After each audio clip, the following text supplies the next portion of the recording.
Good evening. Tonight it's primary day, at least for some folks in the upstate. The polls actually just closed a couple of seconds ago.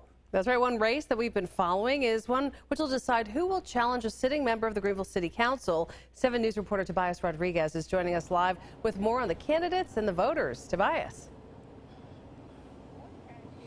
Good evening. Things are wrapping up here in downtown Greenville. We're here at one of the 20 polling sites. We actually just saw a woman run in there to make sure that her voice is heard. We've been here all day long. We've talked with voters about the issues that matter most to them. And we've also talked to the candidates about their campaigns and the future that they hope to have on the city council.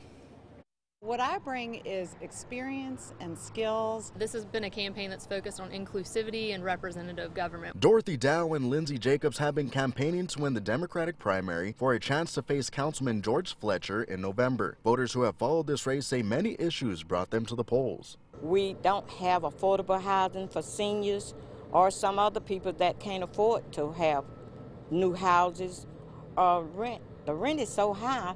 People cannot afford it anymore. This man moved to Greenville 8 years ago. He says he wants to make sure the city council will make decisions that change the city for the better. I've seen a lot of things change, and I think management of that growth and doing that smartly is a very important issue to me.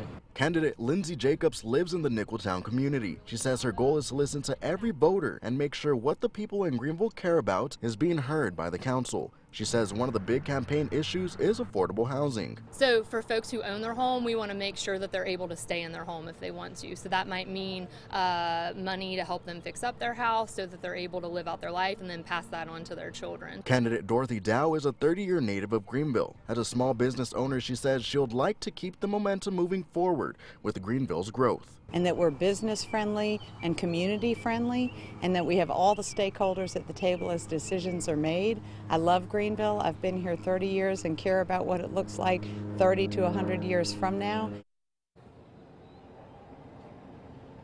The winner of today's primary will be the Democratic nominee for the general election in November, and this race has wrapped up. Polls are closed, and it should be giving us some type of the results around 8:30, so you can check with us on our newscast and also our website, WSPA.com. Reporting live in Greenville, Tobias Rodriguez, 7 News. What was your sense, Tobias, as you talked to voters today about their interest in this race? Were they aware? Did they know to head to the polls today? Most of the voters that I talked to were very fired up about coming to the polls. They said that there was a lot of things that were very interesting to them about this election. For one, affordable housing, and also just the growth of Greenville. That's something that they wanted to make sure that the city council heard of. All right, Tobias Rodriguez, we will have results as they come in. Thank you. Tobias mentioned this. The winner between Dow and Jacobs will face Councilman George Fletcher, who is serving his first term on city council. He says he's worked on several important issues in the community, would like to continue working on bringing more business to Greenville. The general election, as Tobias said, is this November. Well, there are several other